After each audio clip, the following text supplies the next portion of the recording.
So we're going to begin.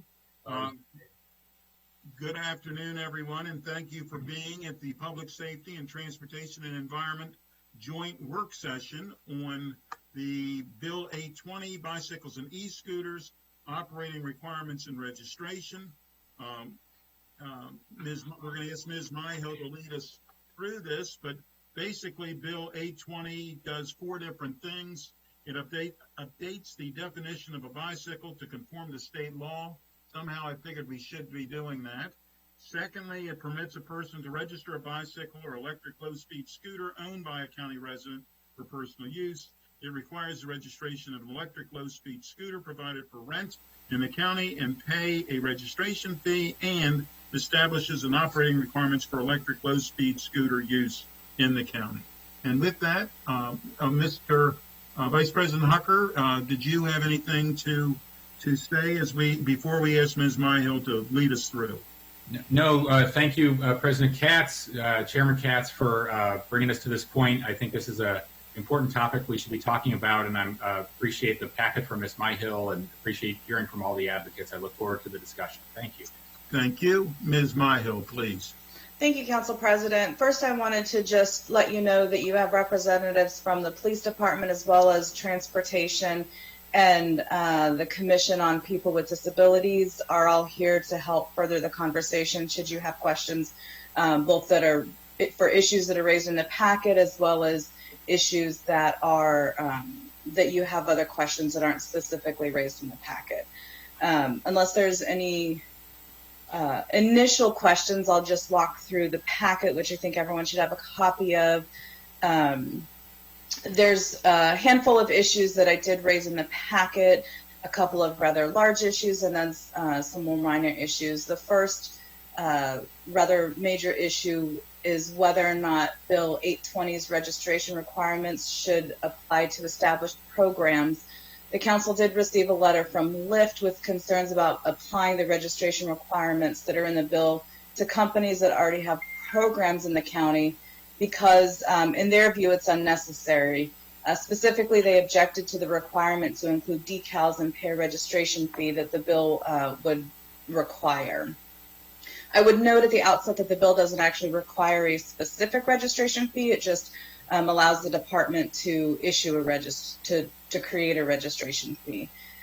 You'll see my staff recommendation in the packet is that I did not recommend excluding current programs from the bill's requirement, although, again, I did note in there that if there's a registration fee that is charged, the regulation that the executive sends over can certainly account for programs that are already in effect at the time that the regulation would be sent. I did make a suggestion in the packet for you to talk with the police department as well as the Department of Transportation to talk about how they intend to implement Bill 820 when it comes to existing providers. Okay, would Chief Dardone, would you like to comment? And Mr. Conklin, would you like to comment on that?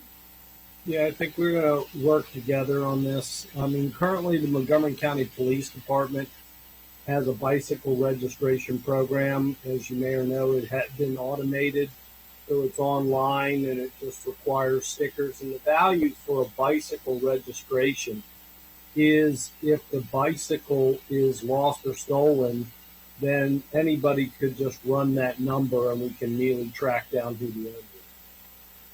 I think with the e-scooter, it's similar but different. I think as far as the everyday person who owns a scooter, it could provide that service as well. These things get lost, stolen, taken away. It would be an easy way to provide the information to identify who the registered owner is. I think it gets a little more complicated if we're talking about hundreds of commercial-based scooters. Representatives from DOT and I have been in discussions, and we think there are alternative strategies that we may want to employ to move that forward as far as the commercial end or the rental end.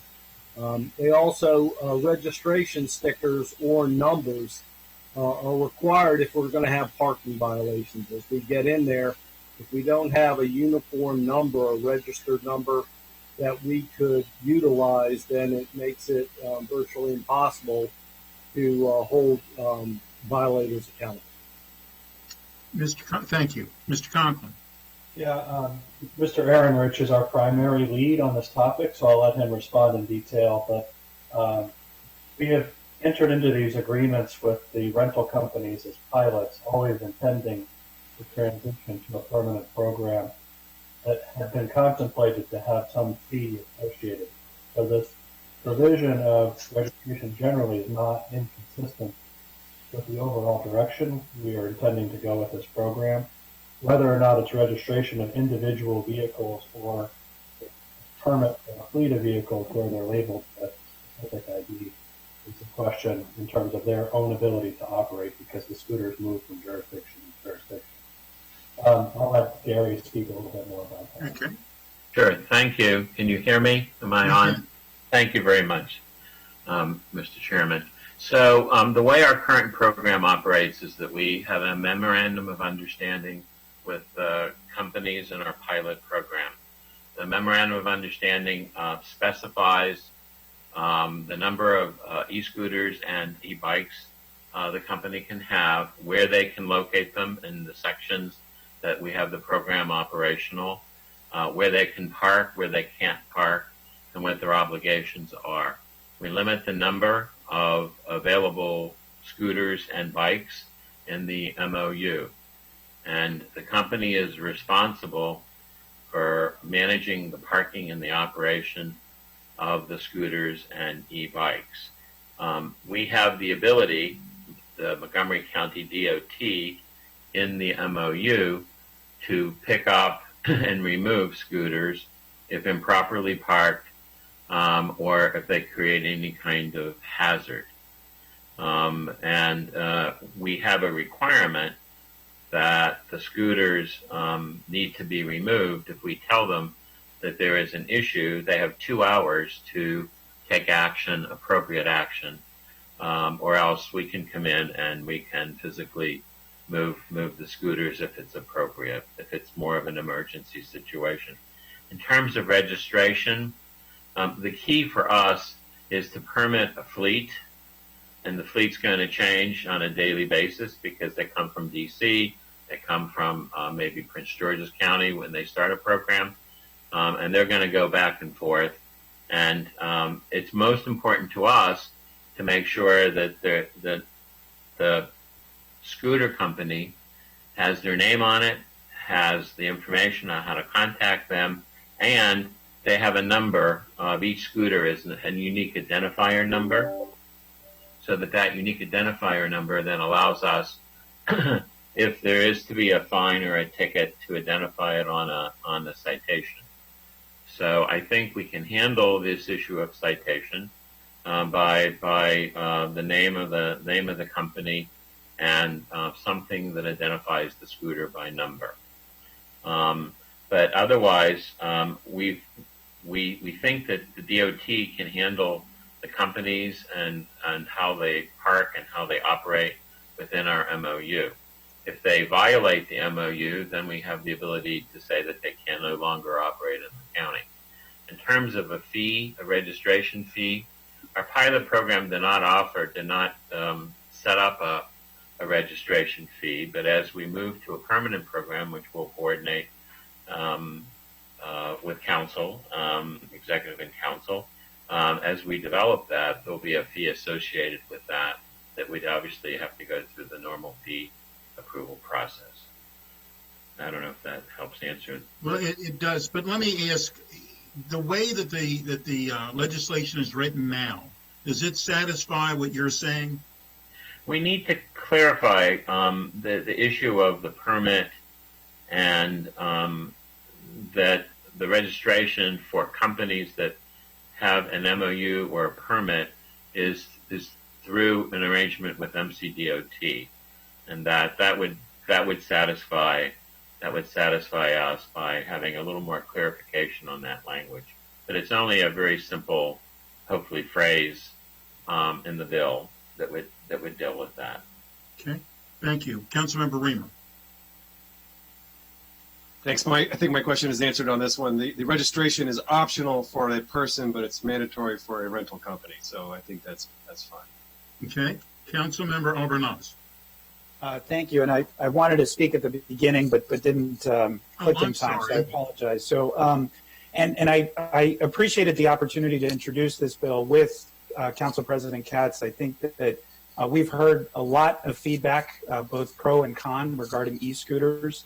And I appreciate the methodical approach with which DOT is rolling out our pilot initiative here, as opposed to other jurisdictions, which seem to just flood a whole bunch of these and then evaluate after the fact. So I think we're handling this better than other jurisdictions.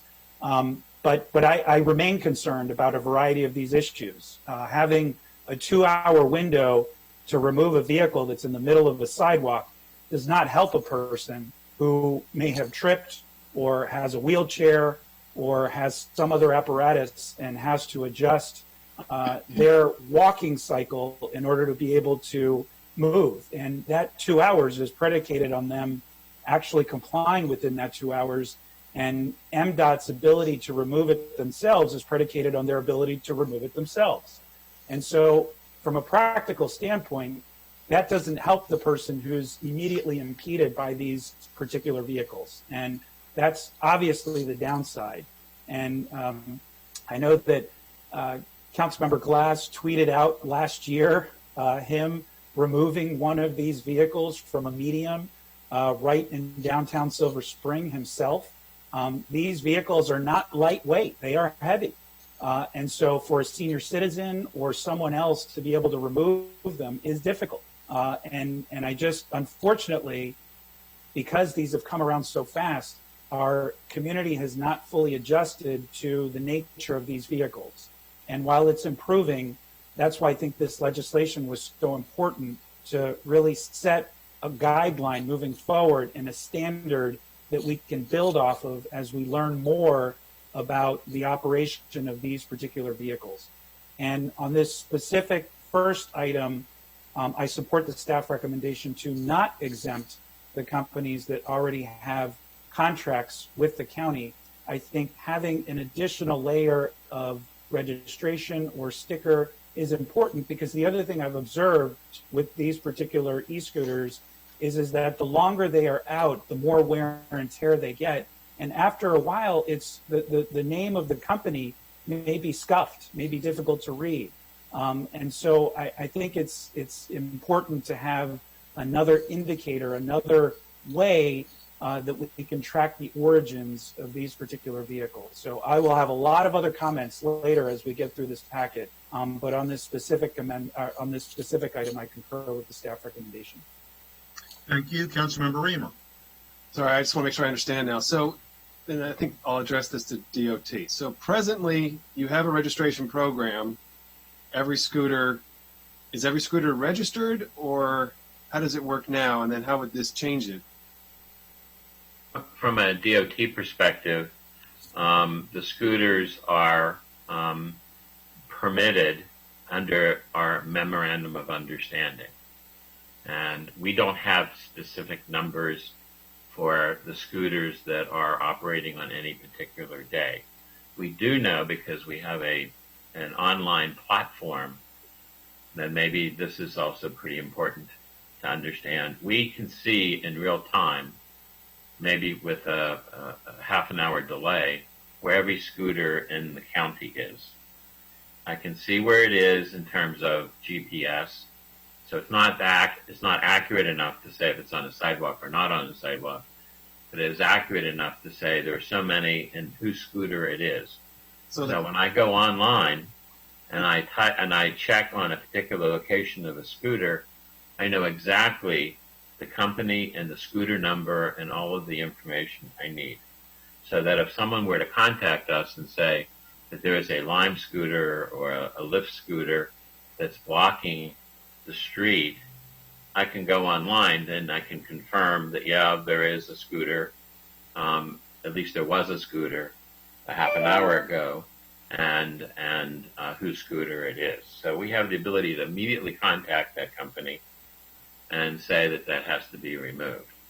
So I think we have more communication mechanisms now than we did before.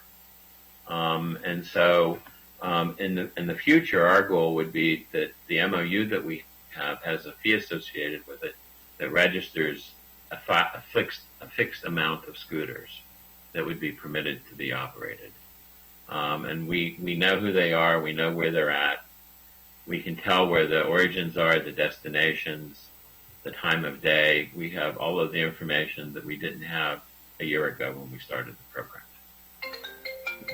I'm not understanding then the value of a different registration process. That just seems like a duplicative measure. And that's what go ahead. We're not opposed to this provision applying to the company. It was always our intention that a provision like this would apply, but just that it be allowed to be a fleet registration rather than an individual registration for unique scooters. And within that fleet, there needs to be a requirement that the scooters somehow are individually identified so that they can be cited. But it's consistent with the way that we intended this program to operate. And does the legislation as written, what we have before us, is that? As Gary mentioned, it needs a minor tweak to make sure that it's obvious that a vendor could register an entire fleet and not register individual vehicles. And I agree with that. So the legislation itself would require a county registration decal even for a fleet bicycle, or I'm sorry, e-scooter, not just a registration of a fleet. But if the joint committee's desires the fleet have identifying information on it as opposed to a county registration decal, those changes can be made to the bill. I mean, I would recommend that because I think the problem is these vehicles, these scooters are regional. And so we would essentially likely require each of these companies to register every vehicle in their entire regional fleet. And if every jurisdiction did that, you'd have quite a lot of stickers and decals. Yeah. And again, you already have the information that you need to have through the MOU. So You could amend it to require what the MOU requires, which is the company name, a contact number, as well as what Gary was calling a unique identifier for the bill, for the e-scooter. In addition, we require a Braille identifier and or an embossed lettering, so that someone who may have a vision impairment can also identify the scooter, the name, and can contact us or contact the company if there are certain issues or problems. If that's the direction that the Joint Committee wants to go, I can work with executive staff to craft appropriate language to bring back to the council at action. I also would like to point out that this is currently not accessible by the police department and not practically accessible. So when we get to the enforcement phase, we're going to have to make some adjustments as well. Because it's not in a preview. Okay. Councilmember Reamer, are you fine? I think I can finish up. I guess we'll have to see the enforcement issue. We'll have to circle back to see how this process. My initial instinct here is I don't think we need a registration provision.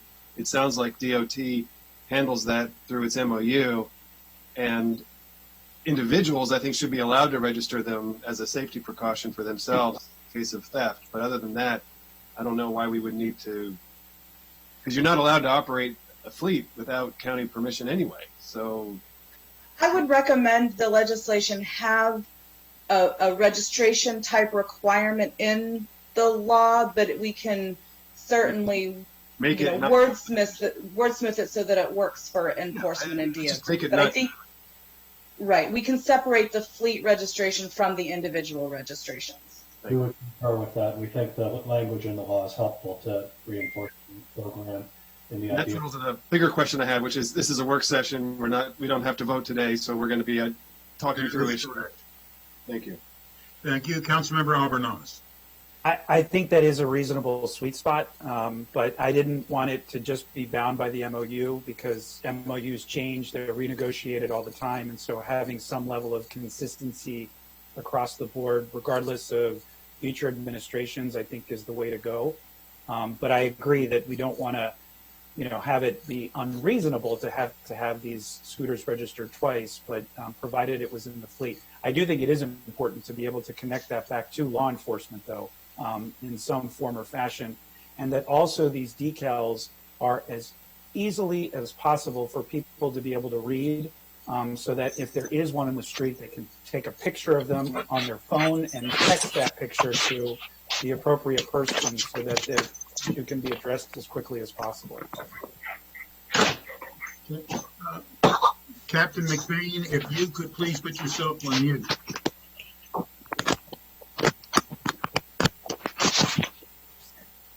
Thank you. Councilmember Alvarez, had you finished? I did on that one, yes. Thanks. Okay. Yeah, and I'm in agreement with what is being said. I think we need to rewrite this, or to write this in such a way, and to the point about having so many stickers. At some point, if you have enough stickers on there, the stickers go over top another sticker and you don't get to see it all anyhow. So I think we do have to be reasonable in what we're doing, but I do believe there should be a registration.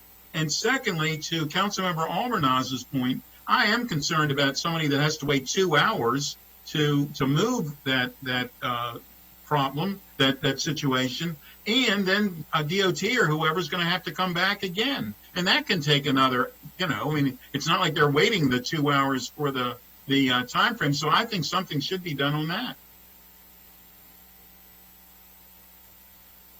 2 hours is part of our MOU. If you have this provision in the law, then the scooter can obviously be moved when it's violating that provision well in advance of the 2 hours. Say that again, please, Mr. Conklin. The 2 hour response requirement is part of the memorandum of understanding. In the bill that's before you, you've enshrined that parking requirement in the law, so it can be enforced as a matter of law enforcement of obstructing the right of way, or by our forces, rather than relying on the response of the company to do so. Okay. And I think there again, and that's fine if that can correct that. Councilmember Alvarez, are you all right if that corrects that? Yes, good. And we are going to talk about enforcement, but I guess that's later on. Is that correct, Ms. Myhill? Well, enforcement's actually not, we can speak about it now. It's not actually it's not in the packet, because when the packet went to print, I did not know that was an issue. So we can talk about it now, or we can talk about it after we've walked through the packet. I certainly will defer to you on that. Well, let's talk about it now while it's still fresh in my memory. So I do believe that though law enforcement would be involved in some way, I believe that if the contract and the actual registration should be under the Department of Transportation. I don't know why we would have two different groups doing that. So I don't know where other people are on that one. I'm sorry. Councilmember Reno. Yeah. Can you say again what you mean? I believe that the enforcement part should be under Department of Transportation rather than the police. I mean, the police aren't going to move that scooter. I mean, they're not going to take it. I can provide a little bit of background if it would be helpful. Okay, the way that You did a presentation on enforcement generally. Let's hear the big. Let's hear her from her, please. Okay. I'm not sure it's going to be big, but I'll provide some background. The way the legislation is drafted, there is a chapter in county code that's about bicycles, and even though bicycles and e-scooters are different, they're similar, and so this legislation was this law would be also codified in Chapter 5. In Chapter 5, in the bicycle section, it is enforced. The registration is done with MCPD, with the police department. And so as the bill was introduced, it would be the police department that would be responsible for registration of the e-scooters as well. And after the packet had gone to print, the issue came up as to whether or not, instead of having the police department responsible for registration of e-scooters, whether or not it should be the Department of Transportation, because that's where the program is currently housed. And so that's just the discussion point for the committee. I can draft the legislation however you like. If you want bicycle registration to remain with the police department, we can do that and move e-scooters to DOT. The drafter can be flexible. Can I Can I talk about an overview with the enforcement? Sure, please. When we were working with the General Assembly and talking about the e-scooters, it was critically important 2 sessions ago that we get some state legislation on them because of all the research we did and the issues that were raised in other jurisdictions, as was pointed out, that weren't doing it correctly, unlike we are doing it now and seeing injuries and deaths as a result of scooters. And one of the things that we did that I believe was correct, and Chris and I went to General Assembly several times to testify, was that we modeled e-scooters after bicycles. And by doing that, incorporating them as bicycles, then all the rules of the road and everything associated with bicycles that are already established in the law apply to e-scooters. So that's why you're not seeing a lot of information in the county code at all about enforcement, because they're treated like bicycles. They have the same requirements as bicycles back and forth. The only thing that comes up that's a little different that's coming out of this is dealing with the parking regulation. And one of the things is I'd like to throw out as a suggestion is that if we are talking about parking related violations, would the council, staff council, look at the fact of possibly incorporating this into Chapter 31? And the benefit of Chapter 31 is that a county parking citation, which would equally be able to be enforced by DOT as well as the police department when they're illegally parked, if that is the course of conduct that needs to do with repeat offenders, multiple violators, would give options. Now, we haven't sat and talked about this as an agency and how we're going to implement it. But just talking to you as the council and looking at it from this perspective, I would venture that dealing with the e-scooters would be similar to that of dealing with dead deer. Okay, when we get the call for the dead deer on the road, it's not written in any guidelines or program, but the county police stop, pull the deer out of the road, and call the deer people to come get the deer and take the deer out of the road. And I'm hoping that through our training and through our experiences, is when we see the hazard of the scooter in the sidewalk obstructing the passageway, or preventing people with disabilities from traversing, I'm hoping, even though these things are pretty heavy, just like a deer, we would move them to the side and then make the call to DOT to deal with it if it's a commercial. If it's if it's a personal one, which are normally a lot lighter and different, then we could move them to the side and take them. But I would see after a while, if we continue to get the same kind of vehicles violating in the same spot, you'd want to do some sanctions or some enforcement. So I don't think, and no one's looking around to do enforcement in this program, but I think it's important that we have it an option. And if it goes to Chapter 31, which is a parking ticket, DOT personnel as well as police department personnel can deal with the enforcement there. But I'm hoping that, common sense will prevail, and if it's in the middle of the sidewalk obstructing, we would just pull it to the side and make a phone call. And that's where I'm hoping we're going with these commercial vehicles. And down in Silver Spring and Bethesda, where we have DOT parking personnel, they could be an active participant in this. But when you're in the Upper County and in Germantown and Rockville, where DOT personnel aren't there, then I would see the police playing a larger role. But no one's going to go look out to write as many parking tickets on e-scooters as possible, because that's just not the way we're wired, or not something we do. To me, that makes sense about Chapter 31. Any other comment on that? I think Tom covered it well, because our enforcement resources are very limited geographically. It needs to be enforceable by both agencies if we're to be involved. Councilman Vice President Hucker.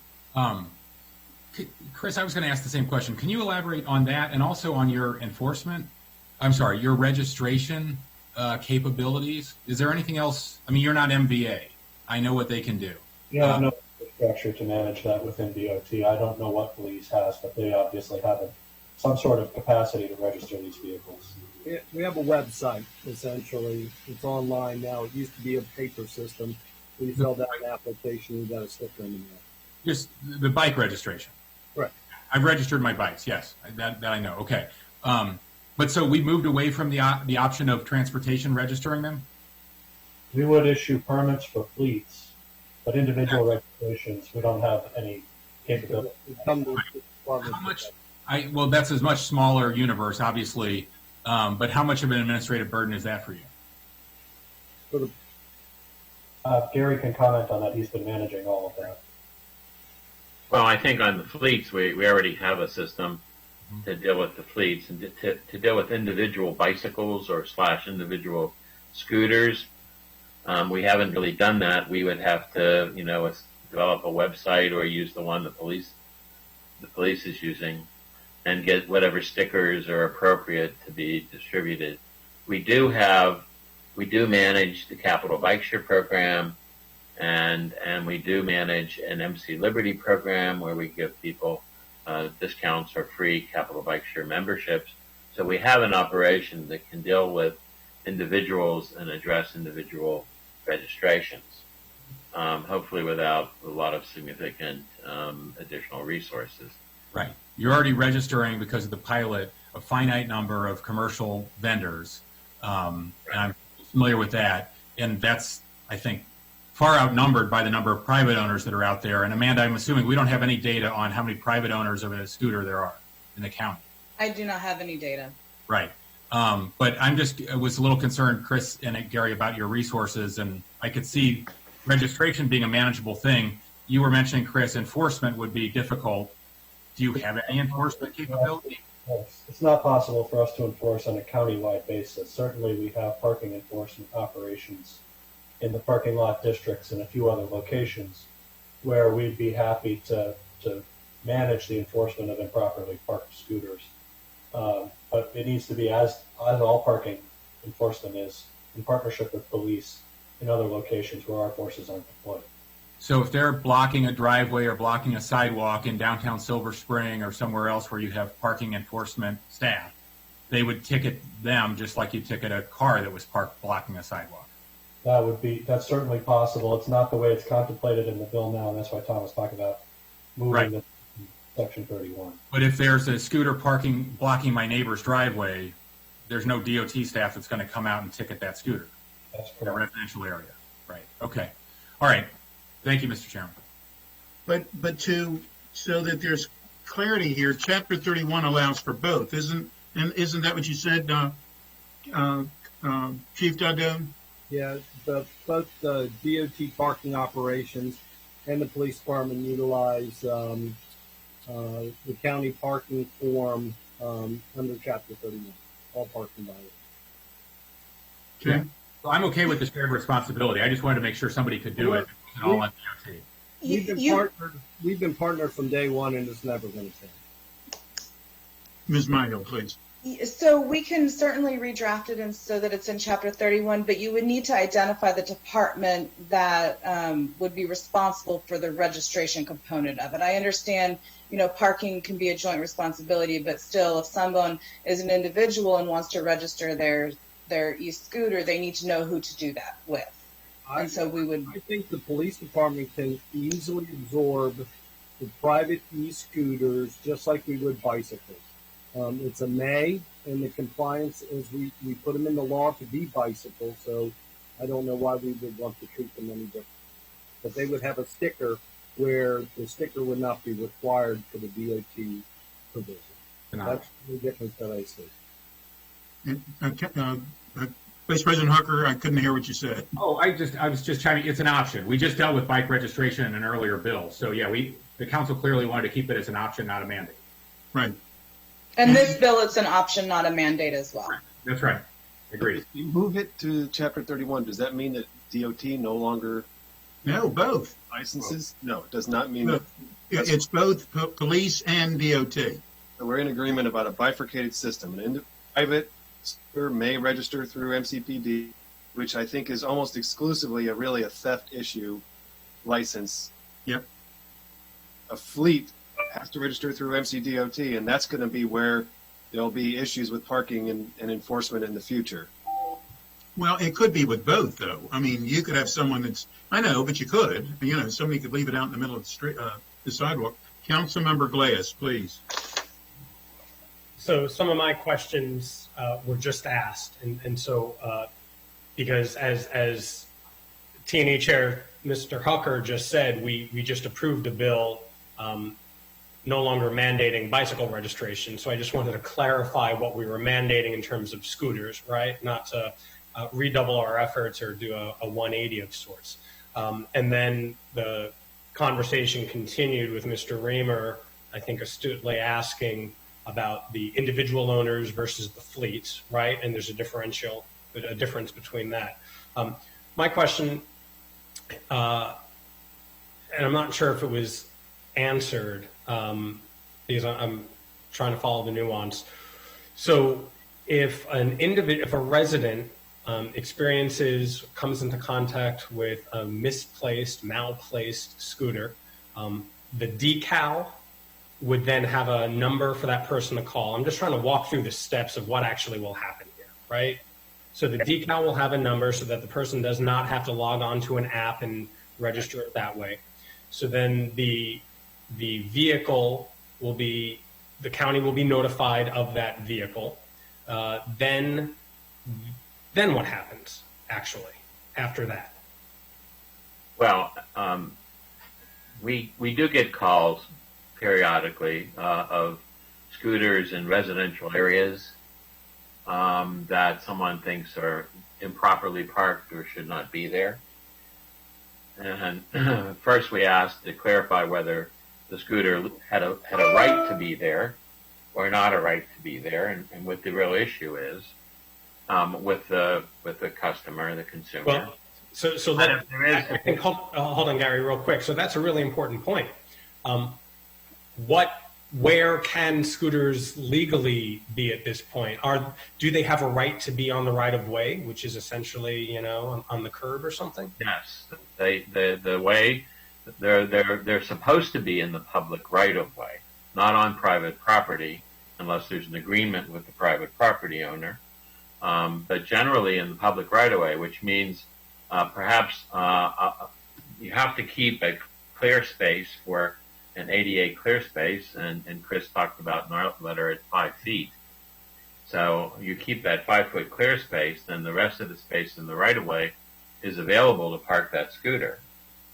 And so if it's properly parked, we would tell the property owner or the renter what the issue was, and if they still insisted that it be moved, we call the company and we say, look, we know it's properly parked, but we have this complaint. Can you please move it at your convenience? There's not a 2-hour window here. It's your convenience. And so the 2-hour window is from the county to be able to visit the site. Well, the 2-hour window would be once we contact the company that their scooter shouldn't be where it's at and needs to be removed because it's either broken or damaged or blocking something. That's important that they report that back to us that they've actually moved that scooter. And they usually take a picture and they usually get back to us and say they've met that requirement. If it were an emergency, this is where, if it really were an emergency, first thing we would ask, which is that if someone called and complained, could you move it yourself? Is it something that is doable that you can move a foot or two out of the way? Well, that's the easiest. And to that point, I'll come back to what Councilmember Albernaz mentioned in his opening comments, which I appreciate him having a better memory than I. I was crossing Colesville Road, Route 29, to catch the bus, and on this very slim median at Indian Spring Drive was one of the scooters. Yeah. And so not only am I playing Frogger and crossing Colesville Road there, but then I took it upon myself to move it to a better location, and it's darn heavy. And not only was it heavy, but it started beeping, thinking I was trying to steal the thing. Dragging it trying to play Frogger. And so I don't know where that tweet or social media is, but it's now been re-engaged in my mind. Thank you, Councilmember Albornoz, for that nightmare. So Derek, back to you. Yeah. I will also say that, as you know, after Memorial Day, the number of scooters seem to reappear again in both the Rockville area and the Silver Spring Tacoma Park area. And I would say, I mean, I hadn't checked this morning, but I would say we have not received any complaints of parking. And we have 250 scooters on the street right now, between 200 and 250 in total, with 3 companies. And we go weeks without hearing anything. So I think either the rider is more educated and knows where to park or not where to park. Well, you know, I don't have the data in front of me. I'd be curious to know what ridership levels have been during COVID-19, and there's probably no concerns because the ridership or usership has probably precipitously dropped. I'm not sure many people who want to use communal scooters during a pandemic, but it's a conjecture at this point. Actually, the number of scooter riders are near an all-time high for us. Oh my gosh, there we go. The companies are now putting more and more scooters out. In fact, we have other companies that want to come in. And the reason, and the other thing we found, which is fascinating, the importance of the scooter in personal mobility has really been underestimated. Now we're finding because essential workers may not want to be on public transportation, or the public transportation may not be convenient. We're finding that the scooters are being rented for a longer period of time and for longer distances. So people really are taking scooters a mile and a half on the average. This is not just down the street because it was a toy and something you wanted to do. These are real trips. Is that data that the industry shares with DOT? We collect it through our own platform. And if you could share that, I'd be interested in diving a little deeper into that. Okay. We now have the access to get the data. Thank you. The problem of the bill is that it takes those parking enforcement provisions from a contractual agreement between DOT and the provider and enshrines them into the law so that they can be enforced proactively and not necessarily in response to complaint. Okay. All right, so where are we right now, Ms. Myhill? We're still on number 1, obviously. We're on 1.5. 1.5. All right. So just to be clear, on number 1, everybody was okay with the changes that were suggested, right? I didn't ask for a consensus on that, but I knew that 3 people were okay. Is everybody okay on that? Okay. And in 1.5, the question is whether it should go to Chapter 31, correct? Yes. So, yes. Where I think the committee is we're going to redraft it, and so it's in Chapter 31. Private e-scooter registration remains voluntary and would be with MCPD, and then fleet registration would be mandatory with DOT. Okay. Councilmember Albornoz. I'm comfortable with that. I did have another just quick context question. So we're still in pilot form, which limits the amount of scooters there are on the street right now. But as we move away from pilot form, can you remind me, Chris or Garrett, what is how many are on the street right now, and how many will be once we phase out of pilot and move to more permanent use? Well, I'll start if that's all right, Chris. We have 3 companies, and the companies are operating approximately 70 scooters each on a daily basis. It varies. Sometimes it goes higher, sometimes lower, depending on the weather.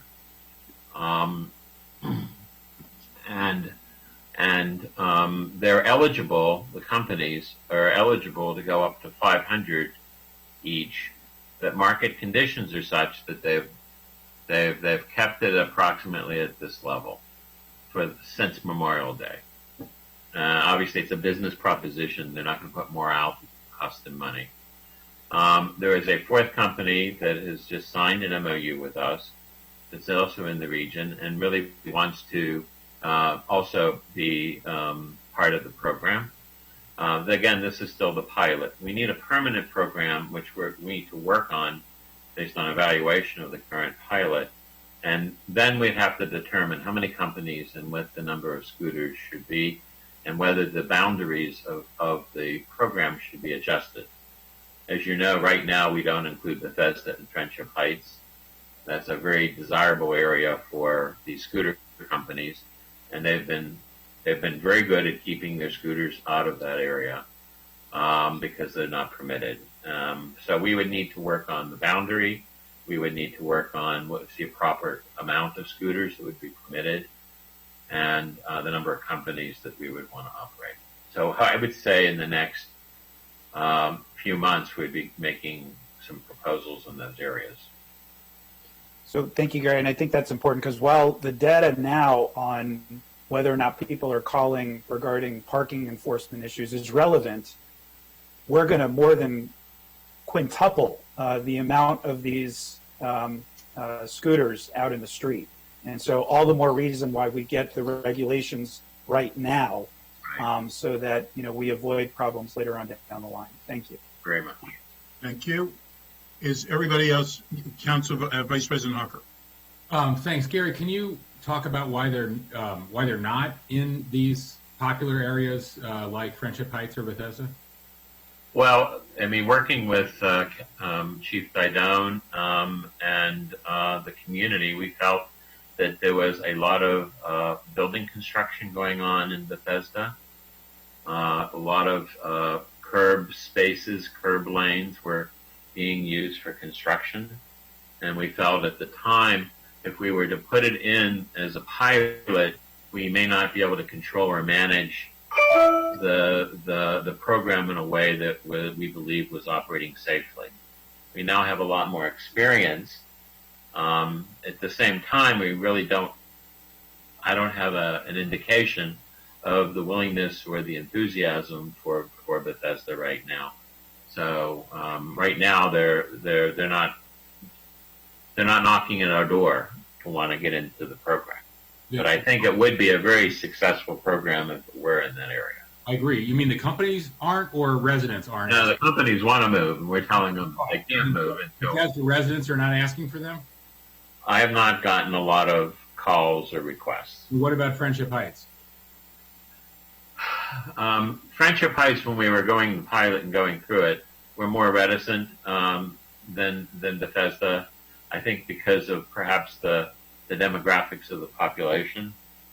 A lot of the population may not see themselves as being users of the scooters. And so I think that was really the reason.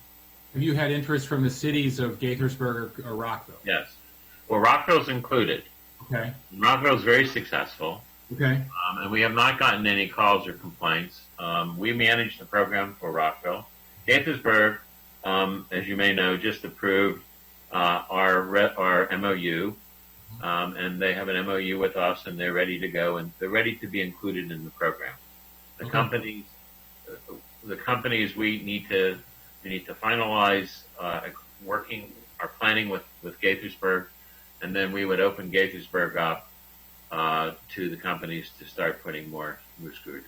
Right. I mean, personally, I'm fine with the pilot starting as it did in Silver Spring. I was not happy to find out about it from residents complaining rather than from DOT. There was, as you know, we had a whole town hall on this that Councilmember Reamer attended. There was a dramatic oversupply at the beginning. There were hundreds of complaints about them. I think you all have done a good job. As much as I would have liked to know about it on the front end, you've done a good job of working with the companies on the oversupply, and they've been generally responsive, and the complaints have almost entirely gone away. So, and I do agree with your point that was made many times in that town hall that we're dealing with an entirely new technology with no rules. And, you go to driver education school, you even learn how to ride a bike and what the rules of the road are. And there's no infrastructure out there to teach people what the rules of the road are for e-scooters, where you could park them or anything else. So I think there has been a very successful effort to educate the users on this that has paid off. So anyway, it has been bumpy, but it's been fine. Thank you. Okay. Any other comments on this? Councilmember Reamer. Well, I think it's time for us to extend the program to Bethesda and Friendship Heights. I don't know what we are expecting to happen that would indicate that there's demand for it. I don't know that people realize that they have the opportunity to ask. I don't know, but Did anybody ask for them in Silver Spring? exactly. I mean, I think there's an expectation that they should be available. I think, as Gary said, I think they'd be very popular if they were allowed there. And I think the point that essential workers may be using them more for trips is a relevant point. There's a lot of essential workers coming into Bethesda and Friendship Heights. And so I never would have agreed that there was a safety difference in Bethesda or Friendship Heights versus Silver Spring, but I was comfortable with the idea of trying it in Silver Spring just because it's a complicated thing and we ought to figure out a model. I think we figured that model out, and it's time to expend it around the county as much as possible. I mean, Burtonsville should have them too, and Clarksburg, and we should allow them wherever the companies think that there is a market for them. I guess that would be my basic point: is why would we prohibit them anywhere? As we move from pilot to permanent, I think the suggestions you make are correct. We wanted to have a structure in which we could more effectively manage it during the pilot. Thank you. So what do you think is the timeline for extending it? Gary, we did a 6-month extension a few months ago. We did. I think really to the end of the year, where we have an extension of the pilot to the end of the year for the most part. But we can do a permanent program and work on it prior to the completion of the pilot if it's appropriate and if we get agreement on terms. The winter is not necessarily a good time to start expanding. Obviously, ridership is down and interest is down, but in any event, that's something we can work on schedule. Gaithersburg will start very soon.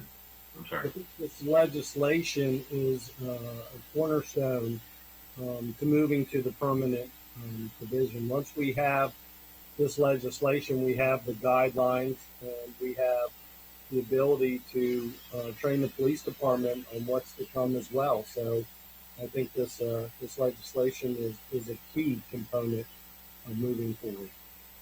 Thank you. Councilmember Albornoz. I'll just note, I don't disagree that there's a huge difference between the safety of Silver Spring and Bethesda. I think both have their unique set of challenges. There is a large amount of construction going on in Bethesda right now that covers both, a number of different sections. So as we do look at rolling this out, I do think we need to take that into consideration. And I also do think there should be an opportunity for the public to weigh in some way to provide feedback, specific within those communities, so that I don't disagree with rolling it out. I think we're taking the right steps and being methodical, but I don't think we should rush and just be smart about, the next phase of rolling this out. Agreed. So, Ms. Myhill, are you clear? We're already up to number 1.5. You're okay on 1.5? You're on mute. Amanda, you're on mute. Thank you. I'm clear in my directions all the way up through 1.5. Okay. So now let's go to 2, which is about the parking requirements. Sydney, sorry. Go ahead. If you don't mind, I'd like to just sort of memorialize that conversation we just had. Mr. Albornoz is in agreement about rolling it out, appreciating the progress we've made building the model. I want us to roll it out as soon as possible. I think the legislation is, we're not going to finish it today, but hopefully before long. I don't know that the legislation has anything to do with the rollout, though, does it? Well, that was an assertion by Captain Didone, or Deputy Chief. Now, once we get the legislation done, then the rollout can happen, or it would be easier to. Isn't that what you were saying, Chief? You're on mute. Yes. There we go. I was checking. Yes, we need the legislation to give guidance to the police officers. As you said, if we roll it out and we're going to Clarksburg, and we're going to places where DOT is not, the police department is going to be who's going to be handling it. And Fair enough. the legislation, it's not as easy for us to really educate the entire department. I think that's perfectly reasonable. So, at the same time, I would say to DOT, recognizing a timeline here, this is a fine time to re-engage with the companies and say, hey, we'd like to start talking about county-wide deployment here. Let's figure this out. And then, I'm sure you don't flip a switch like that overnight anyway. So, it seems to me the sense of the committee is that we're comfortable with countywide deployment. I'm asserting that. I don't think anybody's objecting to countywide deployment, but there's a recognition that having this legislation will be helpful for the police department to know how to proceed. Yep. Pace is important to me. There you go. So we're all clear on that one. Very good. Thank you. Ms. Meyer, let's go to number 2, please. Yes, and you've already had actually quite a lengthy discussion about the parking requirements. And in your packet, on page 2, I list the requirements in the bill for parking. The bill specifies that a scooter has to be parked in a standing upright position. And there's many prohibitions in the bill about where an e-scooter cannot be parked. The Commission on People with Disabilities raised serious concerns about e-scooters impeding traffic, which you all have already talked about even this morning. I've attached their testimony to the packet. Mr. Conklin, on behalf of the executive, urged an amendment to prohibit parking an e-scooter on any sidewalk that is 5 feet wide or narrower, and council staff supports that amendment. And I certainly am in agreement with that as well. For people raising their hand, they're in agreement that they want to speak. Speak. Okay, go ahead, Hans. Actually, I'll let Mr. Hooker go first here. My question is just about where they are supposed to park. I fully agree they shouldn't be on a sidewalk. I fully agree they shouldn't block a driveway. I take seriously the comments by Ms. Myhill and AC Didona that they're very much like bikes. But where should they park if not on a street? It can be on the sidewalk, on the curb. Go ahead. Oh, on the curb, but the curb, then maybe I'm not clear. On a public right-of-way, on a residential street that may or may not have a curb and doesn't have a sidewalk, it's okay to leave one when one resident is visiting another resident on the public right-of-way on the edge of their lawn. That would make sense. To me, it makes sense, but to me, that's illegal under the bill. That's a So the bill allows a person to park an e-scooter on a sidewalk if you include the amendment, as long as the sidewalk is wider than 5 feet. Sure. Streets don't have sidewalks. Though. Yeah, most sidewalks in residential neighborhoods are not wider than 5 feet because 5 feet was the DOT standard for decades. Probably you could park them in the driveway if they're visiting someone. They could park it in the driveway if they have that owner's permission. What about all the people that don't have driveways?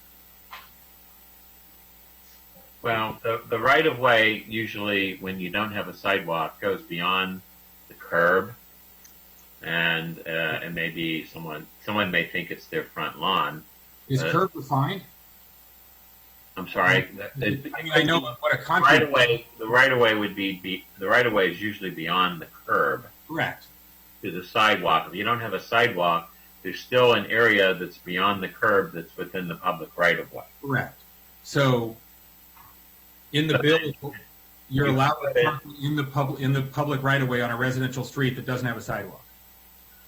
Right. You're supposed to be in the public right-of-way, so that means you would be parking it on a grass area that was next to the curb.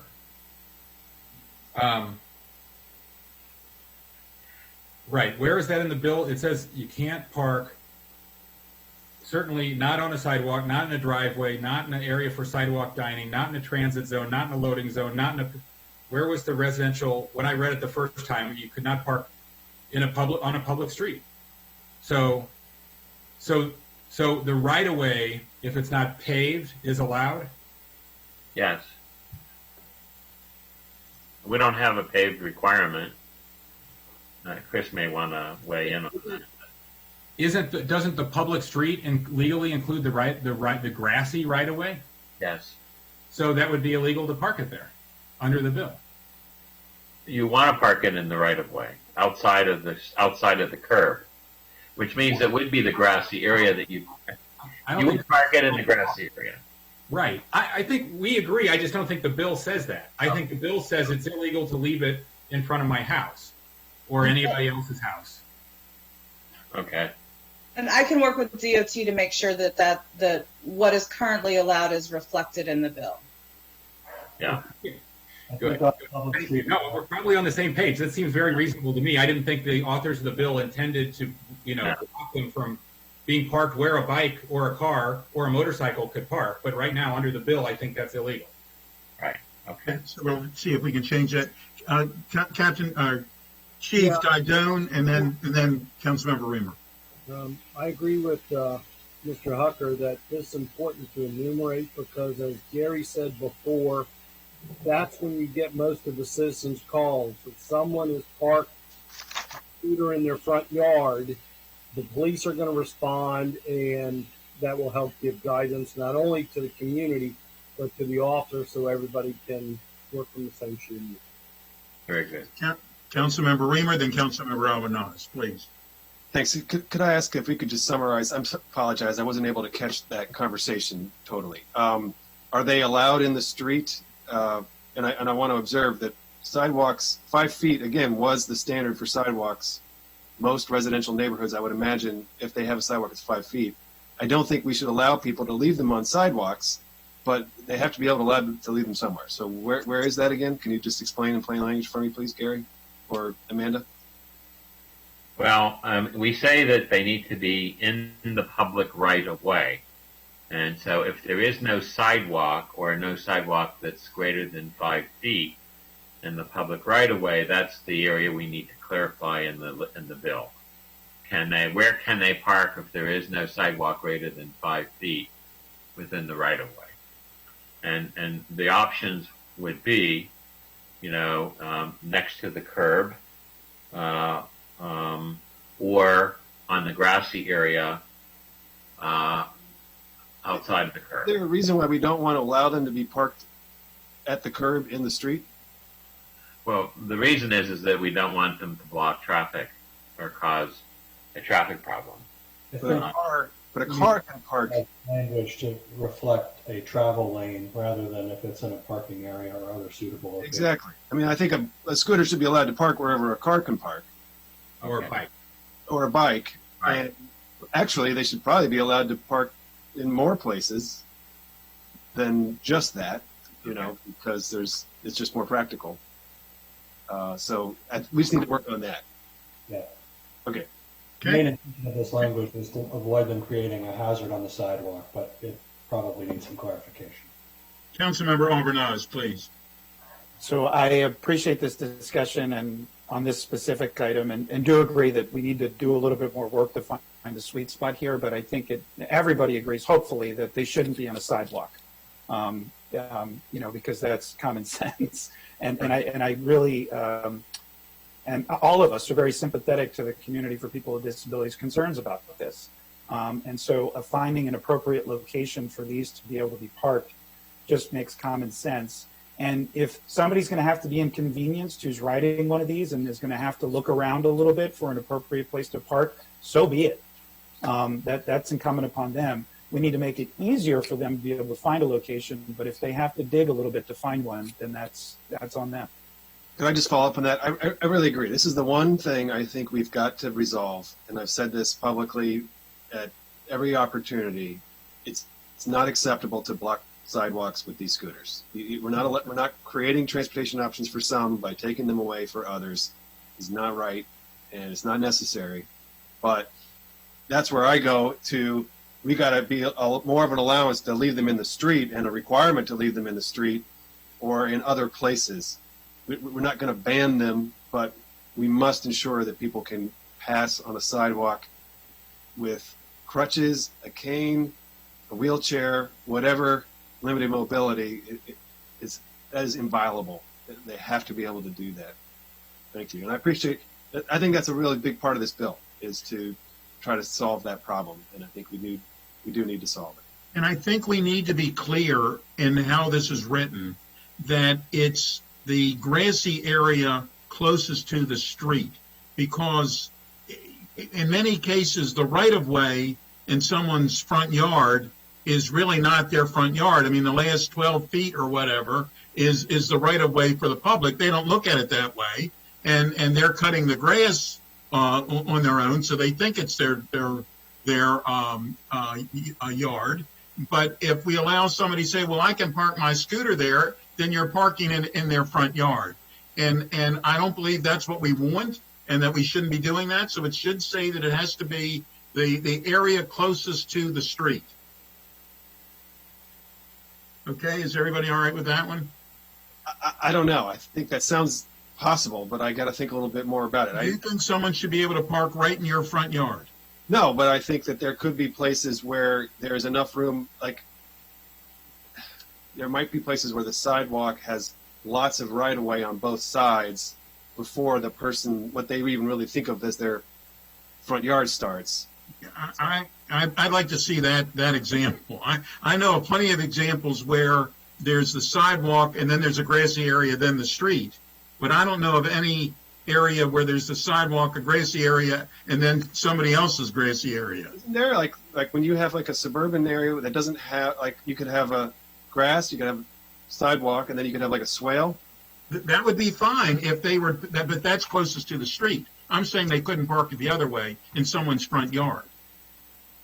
All right. Well, we'll come back to that. You're probably right. I probably agree with you. I just want to make. Okay. I just think it would cause a lot of excitement if you let somebody park in somebody's front yard and say, oh, that's the right of way. Okay. So Amanda, are we all the way through number 2 at this point? We are. Good? We're Okay. halfway there. All right. Wow. But who's counting? Yeah. Oh, maybe we're not. Council Vice President Hucker, please. Just very quickly, where is number 2? Which page are you on? I have the whole packet. Page 2? Page 2. Oh, page 2. Yeah, number 2. Well, I'm calling it number 2. It's the part about parking requirements. It's the second one down. E-scooter, see it? Is there? Am I looking at an old packet? No, I'm just calling it number 2. It's the second point that we were going to discuss. There's 4 points we were going to discuss. They're not numbered. Parking They're not numbered. No. not numbered. Okay. They're not numbered. Yeah, no. That was crazy. Okay, parking. I should have numbered them. My apologies. It's perfectly right. This group can handle it. We're very flexible. Very flexible. Okay. Term under this one. Say it again. So the memo says Bill 820 prohibits a person from parking an e-scooter generally on a public street or alley. So we're going to come back to that issue. Right. I'm going to work with DOT, and we're going to have different language, and and it's up to the chairs, but we can either bring a revised bill back to the committee, or I will send it to you well before it goes to action, so you have a chance to review the language before it goes to action. They tried. And I will check with Vice President Hucker, but if this can go without coming back to the committee, that would be fine. If we find that there is a discussion, then we'll have to figure that out. Yes, Vice President Hucker. Just to clarify, to give Ms. Myhill a direction, I think we're all agreed, wherever you can park a car, wherever you can park a bike, it would be okay to park an e-scooter. Is that? That would be I would think that would be a fair way to say it. And that includes a lot of public streets, but not in the middle of the street, on the side of the Right. And not in somebody's yard. Yeah. street. Whatever language allows that for cars or bikes, that's what we want to track.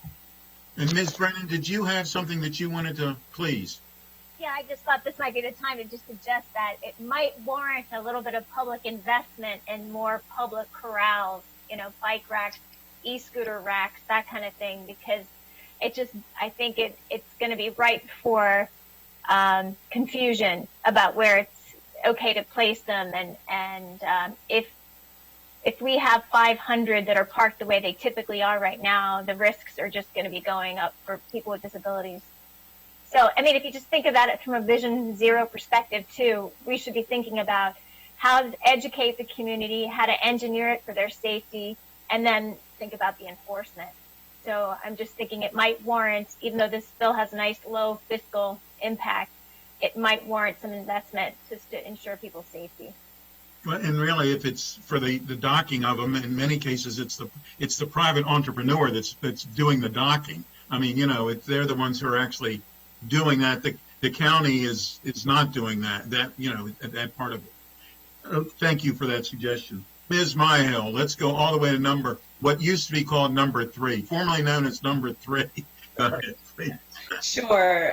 The next issue that I've raised in your packet is at the bottom of page 2, and a resident had written in suggesting that all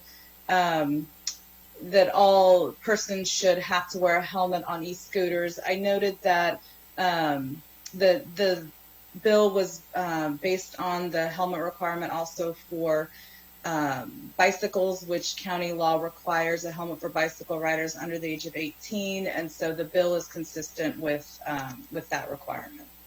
Thank you, Councilmember Albornoz. So this is 19-year-old me may have felt differently about this, but 44-year-old me, I do think we need to consider helmets here. I think that these are not the same as bicycles. There's a smaller circumference. They can go although we're regulating the speed with which they can go, we are basically obligating these to be on the street because we don't want them to be on the sidewalk. And so they are inherently competing with cars.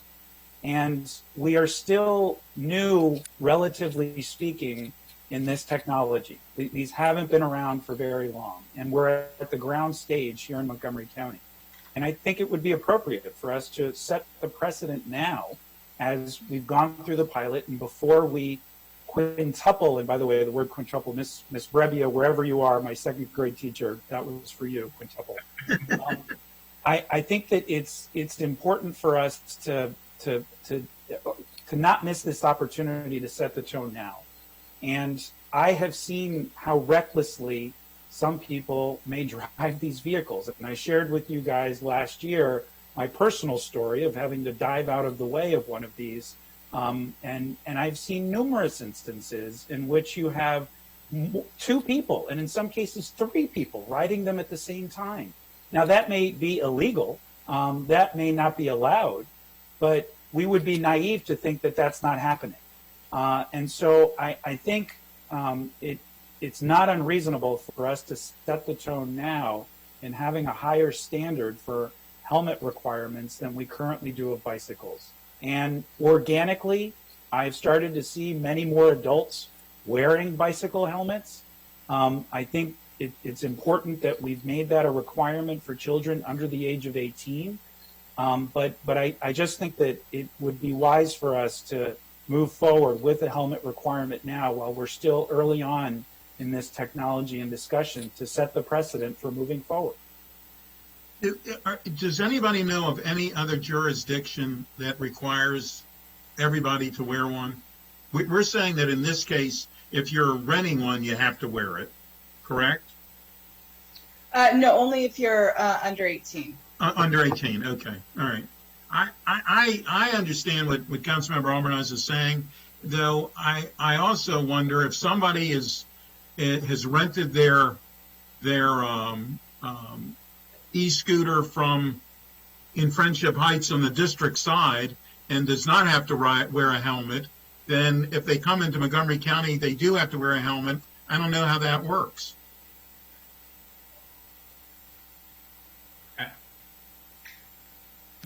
Go ahead. I'm with you, Gabe. I'm totally for this. I think everybody ought to wear a helmet all the time, pretty much. Even when they're not on a scooter. Okay. Wear a helmet if you're shopping for a bike. I don't care. I'm all for it. I will say, I think just as a process thing, that's a much bigger bill. And if we were to amend that in committee and bring it to full council, I'd be the first to say, I don't know what we're sort of messing with, stirring up. I do know in Annapolis every year, it's a very hot debate whether we should remove the helmet requirement for motorcyclists.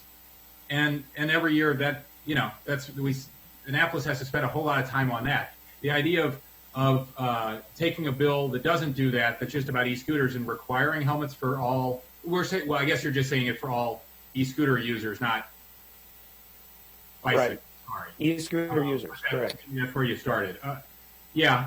I think I have no problem voting for that. I'll just say I think we have no data on this at all. We know we have 200 e-scooters, commercial e-scooters in the county because they're registered with Gary, and Gary knows where every single one is at all times. I think they're far outnumbered by private e-scooters that are scattered all over the county that are used by adults and kids. And that's what I don't know what, sort of what to do about it. And I'll talk about other elements of the bill later, I guess. But I'd be okay with that. I do think people will say, why didn't you have a big public hearing if you were going to require that? Anybody else, please? Paul Worker, he would say that. This is a difficult one, no question about it, but I think it would be a mistake to expand these. I think that, these requirements, I don't think scooters are more dangerous than bicycles. I don't. I think they're a little different, but having injured myself on a bicycle many times, bicycles, you can get a bicycle going 40, 50 miles an hour, Absolutely. going down a big enough hill. I just think that our vision with these scooters, I think we would want kids, high school seniors, 17 years old, to carry a helmet. But 18, 19 years old, to me, that's, these are, I think they can make that choice. And I don't think that these are more dangerous. I just think they're a little different. They're a little zippy. But anyway, I don't think we should try to ratchet up the helmet requirements here. I could just add, I'm very sympathetic to the desire for everybody to wear a helmet, but I think having consistency among the helmet rules is probably more important and aids in the enforcement for police. I also think you might get enforcement issues and disparate enforcement issues. It's like we saw with the mandatory registration. I think we got to be careful about that. Councilmember Velez. Director Conklin said exactly what I was going to about consistency being applied, and I think that's the best approach. Certainly, if my colleagues want to engage in this further, I think it warrants a deeper conversation. But at this point, I don't think we should go there. Go ahead, please, Councilmember. Well, just for context, I think one of the things we discussed last time when talking about the pilots was whether or not we could track emergency room visits and the nature of accidents that came to emergency rooms. I know other jurisdictions have done that. I'm not sure if we've done that here, or whether or not we can do that. Can I speak on that? We have requested information from every month from the companies to report serious injuries. And so far, we have not received a single report of a serious injury in the program. Now, that doesn't mean they haven't occurred. It just means that when they perhaps go themselves to the emergency room, they either, they don't report to the company that they've had a serious injury, and the vehicle itself, I guess, is not damaged to the point where the company further investigates. Go ahead. We have Nexus Montgomery as our six hospitals are part of a network.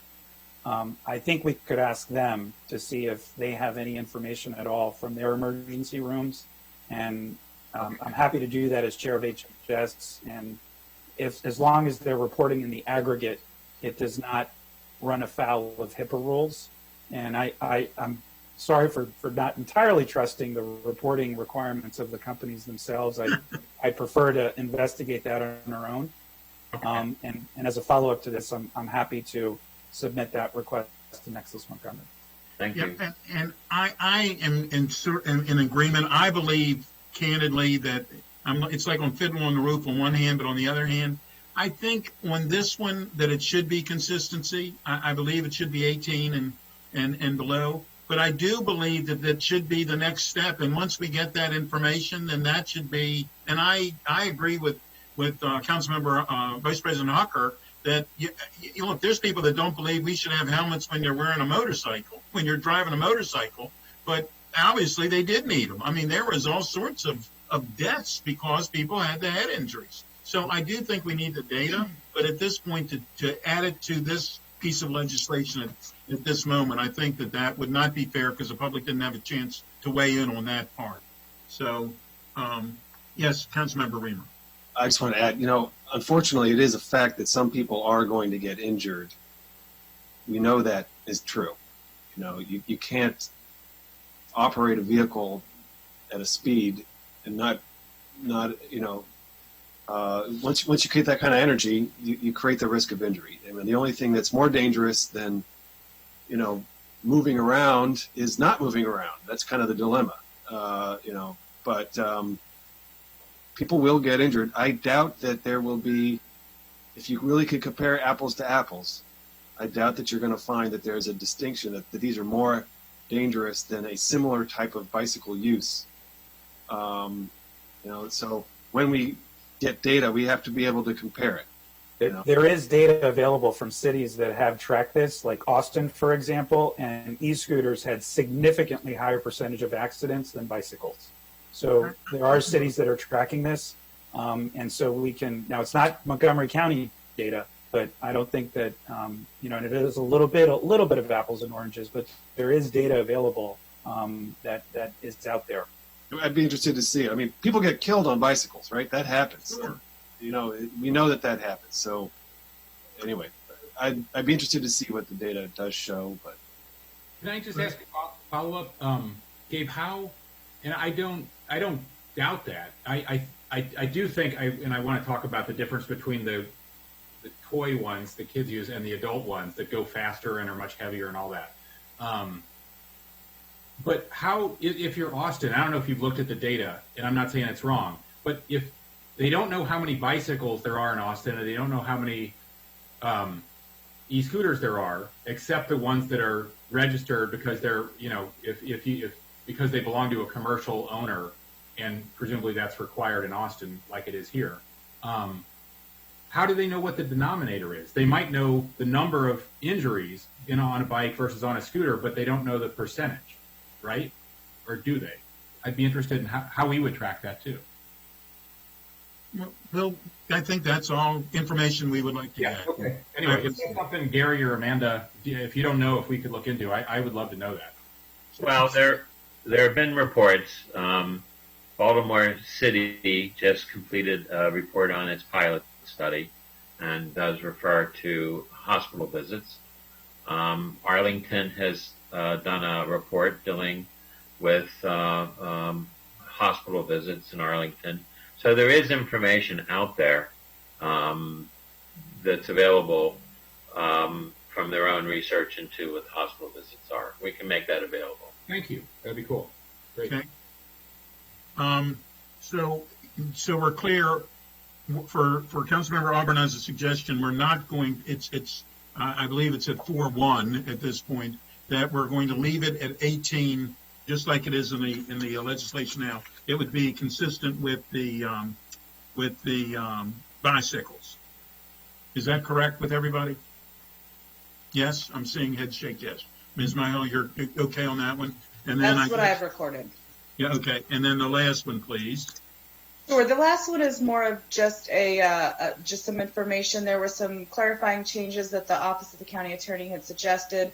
There were some more technical changes that I didn't want to bore you with, but there were two that I wanted to just note for you. One was there was a bit of inconsistency, which frankly is irrelevant at this part, related to some registration provisions because of it's irrelevant at this point just because of the committee's previous decisions. So we'll just ignore that one. And there were some also some other questions about the enforceability of Section 7.3 related to helmet use. But again, because of the committee's prior decisions, I don't think that that's an issue any longer. Okay. So I don't have any other issues to raise, but other council members might. Any other council member have Council Vice President Hucker. First, okay. I just wanted to, let me see if I can find my note. Sorry, we covered a lot of stuff today. It's a very good discussion. Let me just say at the beginning, I'm grateful to you for bringing it forward, Gabe and Sydney, and fully agree with the idea that scooters, it's a new industry, should be, they pose problems. They should generally be treated like bikes. They should have, I'm for all the safety requirements that I think have been proposed. I agree very much that we should register and regulate the companies, and that they should never obstruct sidewalks, and that we should absolutely have helmets. And I'd be happy to go farther on that. I think it might be helpful to separate in our minds commercial users from private users, because a lot of the problems that people are familiar with are the commercially owned ones with a user that is often a new user and doesn't know where to leave it and doesn't know how to drive it, and that's been a lot of the discussion today. I don't know how many there are, but I think there are an awful lot of these that are privately owned, and they're owned some by adults, and I've seen some in our parks, but not very many on our streets, although I've seen a lot on streets in DC, usually by people dressed to go to work. I have seen a far greater number in Silver Spring and Tacoma Park, I can tell you, owned by kids. And these ones are lighter. They're, very popular. They are smaller. Obviously, they're maximum speed. They're made by everybody knows Razor scooters. Well, Razor makes electric scooters too, and they're very popular. So do many other manufacturers. The maximum speed is 10 miles an hour. My kids have some. My neighbors' kids have some. Kids on that street. Kids on this street. I see them almost every day. They're in the right of way. The kids are wearing helmets and they're riding them. Those would all be illegal under this bill. I'm a total nervous Nelly on this stuff. I supported every seatbelt and the car seat bill in Annapolis for years with Bill Bronrott and others, every update. And we would see the hospitals come in and tell us to vote for these things, and we'd be very supportive. But I'm much more worried. I see injuries in my own kids and other kids much more on bikes going 15 miles an hour than on scooters going 5 or 10. And so I'm concerned about passing a bill the way it is that outlaw. We don't know how many there are. We don't know how many injuries there are. We don't know how many people who uses them or owns them, but we're going to make a whole class of them illegal for everybody under 14. When I also don't know any other jurisdiction that's done that in the country, certainly in our area or in the state. So that's my concern. I think they're very different. We don't have an age limit for bikes or even tricycles. We don't have an age limit for skateboards. We don't have an age limit for e-skateboards. We don't have an age limit for skateboards or regular scooters. But we're going to have a very strict age limit, almost as high as you can drive in Maryland, just a couple years different, for something that's essentially a pretty popular, widely used toy. Okay. Councilmember Albernoz. I think it's a fair point. My biggest concern has been with the commercial use and the use in downtown urban areas as we've looked at expanding that access and use. And it is true that the ones you're talking about, Councilmember Hucker, I see them in my community as well, and that they don't go as fast. They're not calibrated quite the same way as the commercial use e-scooters. And so, I want to think about that a little bit, but it's certainly an important point. But these things just scare the devil out of me. They really do. And I think the more we start seeing of them, and once they are sort of in mass quantity, then we are really going to have some issues. And so I think establishing regulations is reasonable, and maybe the sweet spot is for commercial use that there be an age limit, as opposed to individual. I don't know, but it is something that we should explore to not unintentionally exclude the more recreational use like scooters like the one you're describing. And I think the size of the user. I'm sorry, Mr. President, you didn't call on me, but just I've almost been hit, and I've seen other people almost been hit when they were new in DC, crowded sidewalks or the reversible bike lanes there, and by somebody 200 pounds in a suit on their way to work. And I don't want to be hit by somebody like that and you to get a serious injury. A kid that's 50 pounds going 5 miles an hour on a toy, I don't think is going to, wearing a helmet isn't going to hurt somebody. So that's what I don't want to sweep in. You understand? Councilmember Glass, then Councilmember Reamer, please. I appreciate the nuanced conversation, and with regard to having two different tiers of age limits, I mean, there is precedent for treating, I'll say, a vehicle in different ways, because you could get a driver's license at 16, 17, wherever you might be, but you cannot rent a car until you're 21, or in some cases even older.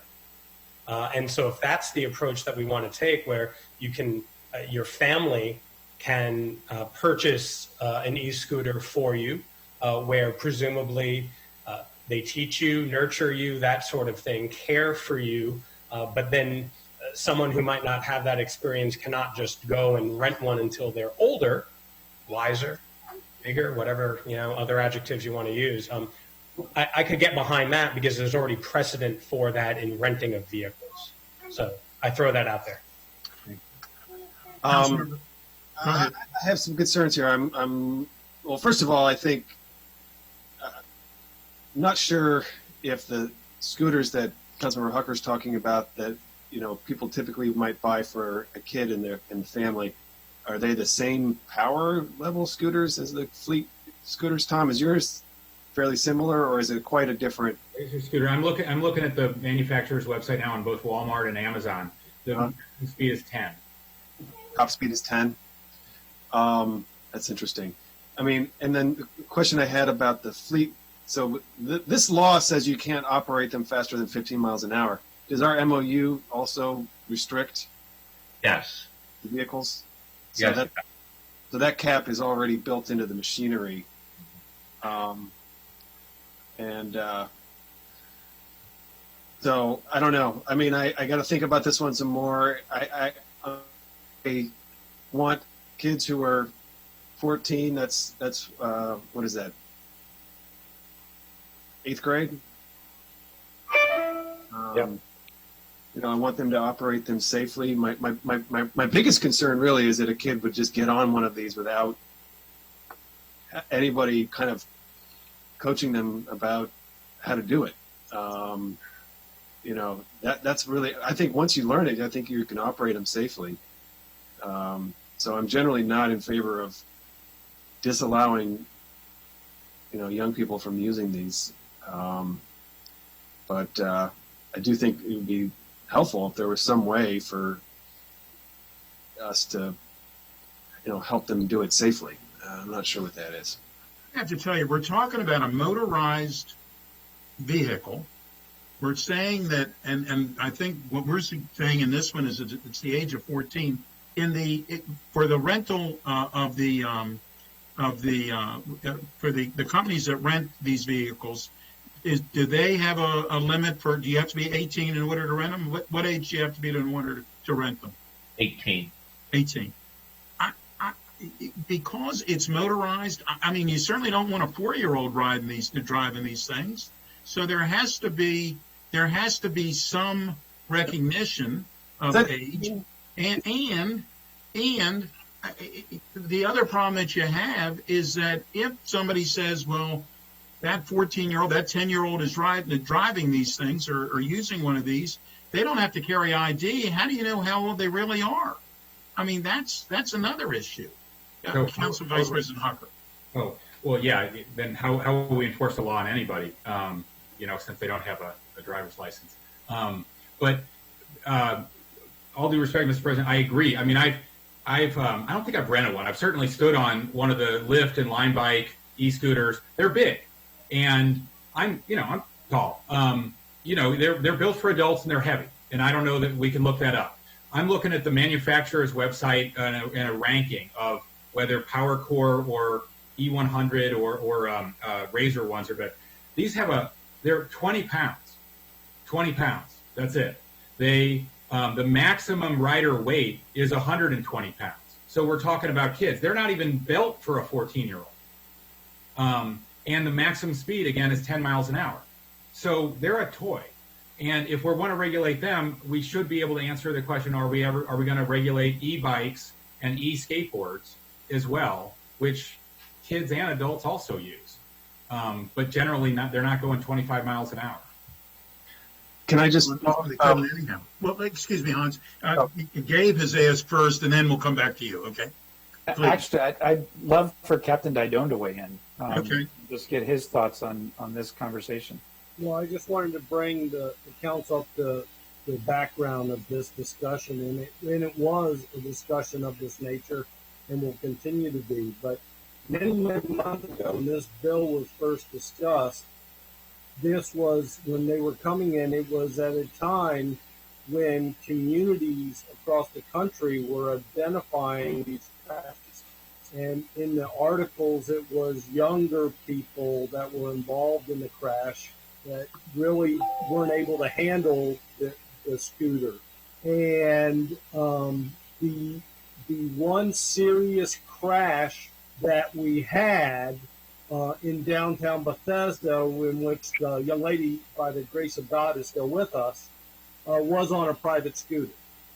So I guess the philosophical question came into recognizing that there could be toys, but how do you regulate it in a fashion in which you say with adult supervision or on residential roads?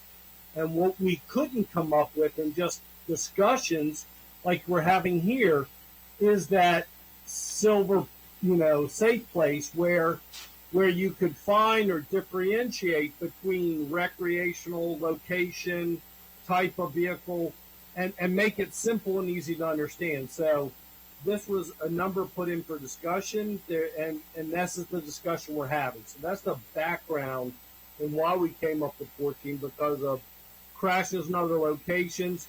We saw children 10 years old riding on 795 in Baltimore in a pack of 12 on the shoulder of the road. So we saw the likelihood of abuse being high, so we wanted to have some guidelines into discussion. And we knew you would flush this out and come out with what would work from the good. Councilmember Alvarez, it's still. Yeah, I think I still need to process this specific one a little bit further. I'll be honest. I think it's, there may be, I'm not as familiar with the industry of the moniker. Maybe it's based on speed limit. Maybe we go from 14 to 12. It's a conundrum because I err on the side of safety and caution. That's just my instinct. But at the same time, you also want to be reasonable about particularly the ones that Councilmember, and I know exactly which ones he's referring to, the Razor one specifically, our neighbor has. And so it does not look or feel like these other scooters. It looks like a normal Razor. It just happens to have a little engine in it. Exactly. And so, but having said that, there does need to be some consistency and our ability to be able to find that sweet spot. Thanks. Councilmember Reamer. I'm sorry. Go ahead, Chris. If it's helpful to the joint committees, I mean, Tom covered this a little bit, but we went over a lot of different conditions like classification of street, the speed limit on the street, et cetera, where use by a junior operator might be acceptable. We can provide those considerations to you for you maybe want to come and talk to. I wanted to ask, so you said that the fleets don't rent them to anyone under the age of 18. Is that a fleet policy or is that because of our MOU? It's a fleet policy, but it's also in our MOU because that seems to be where the companies are coming from. We didn't do any special research on the age. It's just the company said they're all minimum of 18. So when I see kids riding them, which I have, Right. clearly under the age of 18, riding a commercial scooter, they've figured out how to get around the fleet's policy. Yes. So then if that is something that the fleets maintain as their policy is 18 only, then we're really only talking about the privately owned vehicles.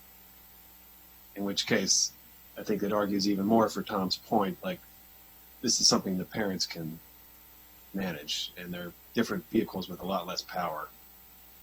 And okay, that's helpful.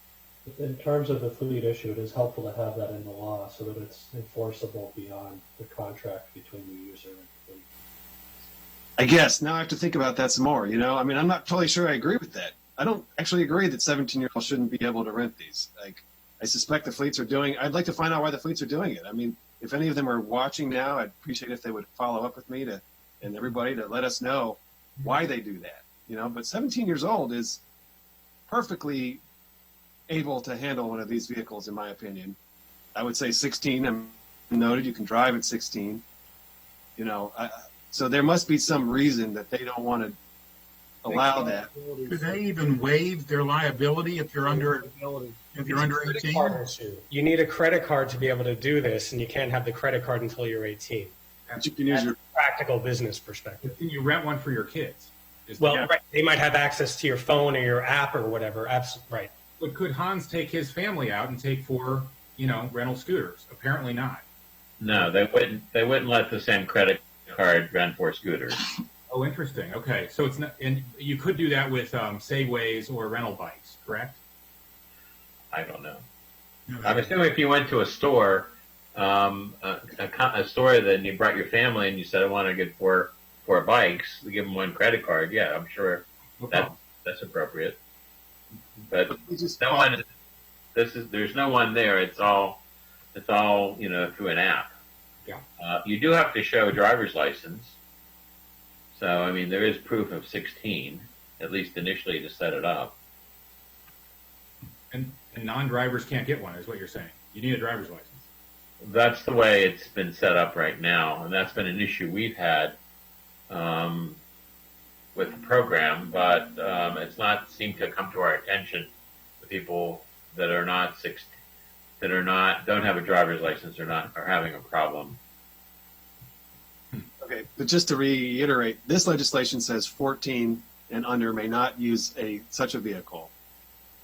The fleets only don't allow it up to 18. So minimally, I think we want to allow under the age of 14 to use certain kinds of these scooters. And I think the question is, do we want to have I don't know, I got to think more about this. Like, then we would say that you can do it if you bought one because we think it's safer, but you can't do it if you're renting. Yeah, I don't know how that works. That doesn't, that doesn't work. So, Vice President Hucker, if I could ask Ms. Myhill, who's been very patient, and then we'll get right back to you. Please, the patient Mrs. Myhill, please. And you're on mute. You're on mute. Amanda, Sorry, I had to be on mute because the children were not behaving, but they're outside now, so. So you could draft something in a couple of ways just to give some ideas to committee members. You could draft it such that you remove the minimum age and then specify that companies couldn't rent to a certain age, to 18 or what have you. You could also try to, and I certainly don't have any language right now, but you could also craft language such that you could try to have an objective criteria to have adult scooters, just a different classification somehow, such that you had to have a specific minimum age for the adult type scooters. You could we can work on that if that's the direction that the committees are looking at. It could be based on the speed limit capacity of the scooter. That's a possibility. Well, I would hesitate to do the speed limit. This is just off the top of my head because this kind of technology can change rapidly. So you would want something that that would be a little bit. I think that one could be just a bit subjective. I can see how a company could easily get around that. speed limit and type of road could be an option. Where you wouldn't want them on a major arterial, but it'd be fine on a residential road, 25 or less. Go ahead, Vice President Hooker, please. Well, just my recollection of the transportation, what do we call it, Environmental Matters Committee and the transportation laws in Annapolis. A lot of the Councilmember Glass suggested this earlier. A lot of the weight of the vehicle matters, and the speed of the vehicle matters. And in terms of how serious of a crash you're going to have, and whether you're going to have serious injuries or not. And that's sort of throughout laws. Nobody requires an age limit or a driver's license for a skateboard for kind of obvious reasons. Because while you can get seriously hurt, you're probably not going to seriously hurt anybody else with your skateboard. And I don't see these as all that different. If you're going under 10 miles an hour, which that's how it's designed. And not only do you have a maximum weight, but the thing only weighs 20 pounds. You're probably not going to generate a whole lot of hospital visits. So you could, to your point, have a restriction on them, certainly on like major arterial roads, no question. Whoever was driving on 795, that would have already been illegal under state law. Just as if you were riding a bike on 795, that'd be illegal as well. But to me, a kid riding a toy going less than 10 miles an hour that weighs less than 20 pounds in a residential street, you could just have an exception for that. But past the rest of the law, just have an exception for kids in front of their house on a residential street or going to see their friend. Okay. I believe we should have some restriction. I believe that with a motorized vehicle that we need some restriction. I certainly, it's fine with me if we research it a little bit more. We're not going to decide that today. Councilmember Albornoz, please. Well, I was just going to say the same thing, Mr. President. I think there may be a sweet spot here, and I'm not afraid to lead here across the country. If we're going to be the only ones doing this, I think that's okay. I mean, everybody's wrestling with the same issue because this technology is relatively new. And on a significantly lighter note, one of the best aspects of being home for the last 3 months is I'm home for dinner every night with my family. And I often talk about my day. They're not typically interested in our discussion. Tonight, they're going to be really interested in this particular conversation. So I'm looking forward to dinner with the family. You can thank us for your dinner table. There you go. That's right. I have a feeling they're not going to want to watch this meeting, though. That's my guess. Yeah. Ms. Mayo. Yeah, Mr. President, I can come up with some options working with the police department and DOT and just present those to the committee. Okay. All right. So we're through all of the issues at this point. Not that we've solved all of the issues, but we're through all of the issues. And if it's all right with Council Vice President Hucker, Ms. Mayo will come up with some suggestions. She'll run that past the joint committee. If Councilmember Vice President Hucker and I agree that there's no need to come back for another session, then we won't. We'll go directly to the full council. If not, we'll have it another joint committee. But with that, I think unless there's, excuse me. Yes, ma'am. I think we're going to have another session. I mean, there's some big issues here. I agree. All right. Well, then we'll see what we decide. Yes, Ms. Brennan, please. Yeah, one of the things that was mentioned early in the call is that scooters are supposed to follow laws of the road just like bikes, I think, and including that you don't ride on the sidewalk. And I didn't know if that needed to be spelled out in this legislation because I didn't know whether scooters could be on sidewalks or not. And I don't think the bill says that. I mean, used on sidewalks, not just parked on them. Should that be spelled out? Okay. I was going to say bicycles are allowed to ride on sidewalks, but I think Mr. Conklin found in the law that motorized vehicles could not. I think that's the difference between the two. Right. Gary? That's right. Same thing with e-bikes. A bicycle can be ridden on a sidewalk, but an e-bike, because it has a motor, cannot be. And we stress that all the time in all of the public outreach we do. But should it be in the law? Because I didn't see anything about that. It's already in 2020. Anybody else? If not, we're going to adjourn. let me ask one question is, as we get through the legislation, I could see the need for council support to have an aggressive awareness campaign. I could see videos, I could see promotions and where they're sold, and I think it could be a partnership with the companies. I don't know how to write the final version, but I think there's so much need for awareness for everybody, and it needs to be really done well.